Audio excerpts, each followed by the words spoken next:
Sinopsis komik Kung Fu Boy Legends. Kali ini Chin Mi kembali menjalankan tugas dari Kaisar bersama dengan muridnya yang bernama Gunte. Tugas itu mengharuskan mereka berdua pergi ke beberapa daerah guna memperkenalkan Kung Fu Kuil Dairin. Di saat mereka sedang melaksanakan perjalanannya, Putri Mito yang sedang mengadakan kunjungan ke negara tetangga diculik. Putri Mito diculik oleh bandit dari wilayah Mualong yang terkenal dengan kejahatannya, setelah dia tidak mematuhi protokol dan pergi jalan-jalan tengah malam sendirian. Alasan Putri Mito pergi sendirian tengah malam, karena ia ingin melarikan diri. Putri Mito merasa takut untuk menghadiri upacara dengan Kaisar Cina, karena dia sudah dipilih sebagai wakil kerajaannya. Putri Mito hanya ingin bebas seperti burung. Mendengar kabar tersebut, Chin Mi dan Gunte langsung menjalankan misi penyelamatan Putri Mito. Setelah perjalanan yang panjang, Chin Mi dan Gunte menemukan bahwa sang putri sedang ditawan oleh panglima perang bandit yang bernama Zeigan dari wilayah Mualong. Putri Mito ditahan di istananya. Beruntungnya, Zeigan memperlakukan Putri Mito dengan cukup baik. Ia tidak menyakiti atau memberikan perlakuan buruk lainnya.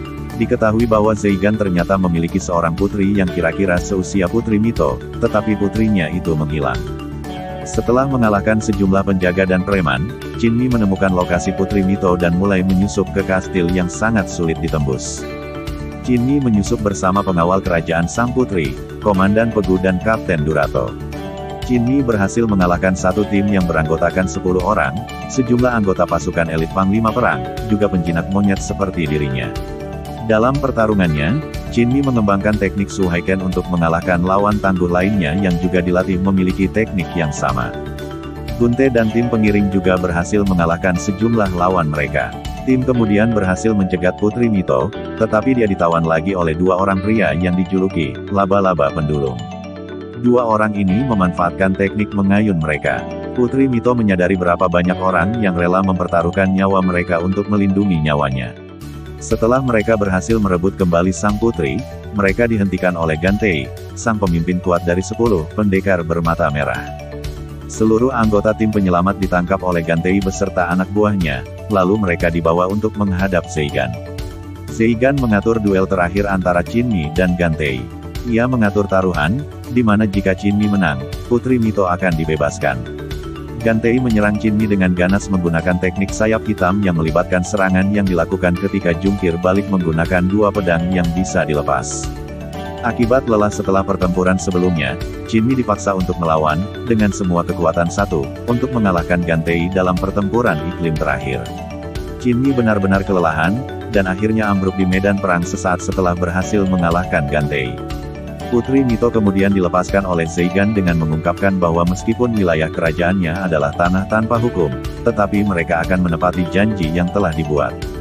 Zeigan lebih lanjut menyatakan bahwa garis antara yang baik dan yang jahat tak begitu mudah untuk didefinisikan. Seperti menentukan salah atau benar jika seorang pria mencuri untuk menghindari dirinya dari kelaparan, dan seperti seorang pria yang membunuh dalam rangka melindungi hidupnya sendiri. Terdapat banyak orang yang telah menjalani kehidupan istimewa, tetapi belum pernah melihat dunia nyata. Zeigan kemudian meninggalkan Putri Mito dengan menasehatinya untuk selalu menjaga mata dan hati supaya dekat dengan tanah. Putri Mito sangat berterima kasih kepada semua orang yang rela berjuang untuk menyelamatkannya, terutama Chin Mi yang sampai jatuh pingsan setelah pertempuran terakhir. Mereka semua langsung meninggalkan kastil Zeigan. Setelah sampai di karavan mereka, sang putri secara terbuka menyatakan dirinya bertanggung jawab atas insiden tersebut.